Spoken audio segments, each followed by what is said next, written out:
Sa mapagpalang araw sa ating lahat, ako po si General Javier at andito ako sa inyong harapan upang sa inyo'y magkwento. Ang pamagat ng aking kwento ay Dinggin Kayanya.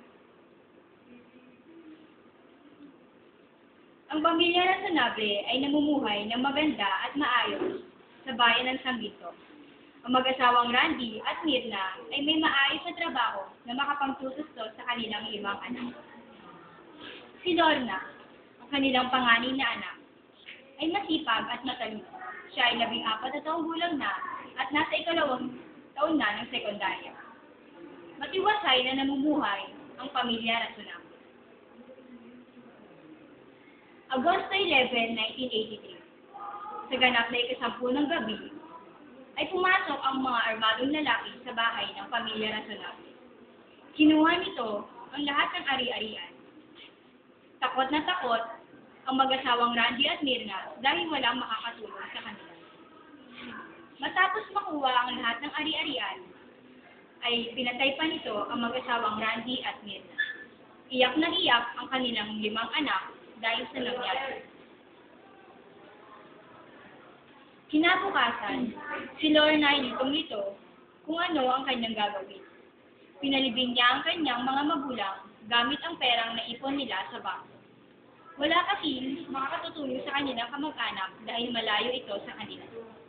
Ang magkakapatid ay naghihinagpis sa sinapit ng kanilang mga magulang. Makalipas ang ilang araw, napag-isip-isip ni Lorna na mauubos na ang kanilang pera, maganap ng ibang trabaho. Tumigil muna sila sa pag-aaral, naganap si Lorna ng trabaho, at napasok siya bilang tagahugas ng pinggan sa isang kainan.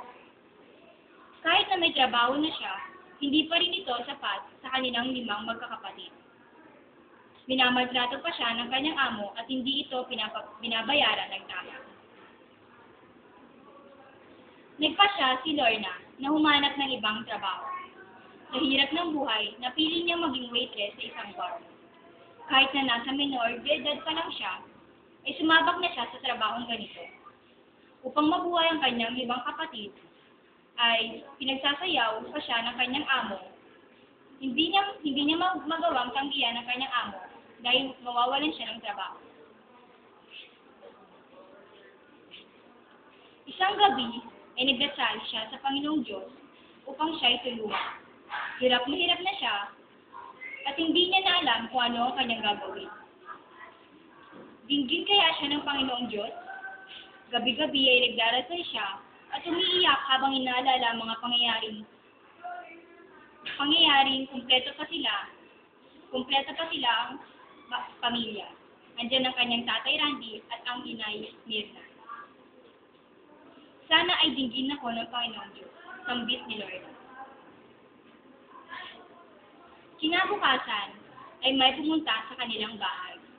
Sila daw ang mga magulang ng kanyang itay Randy. Sa madaling sabi, sila ang kanyang lolo at lola. Nabalitaan nila ang sinapit ng kanyang anak, pati na rin sa asawa nito. Kaya pumunta sila upang kupkupin at alagaan ang kanilang mga apo. Labis ang tuwa ng magkakapatid, lalong-lalo na si Lord. Lubos ang pasalamat niya sa Panginoong Diyos at dinilig nito ang kanyang dasal. Sa wakas, magiging maginhawa na ang buhay ng magkakapatid na Rasonac. At dito nagtatapos ang aking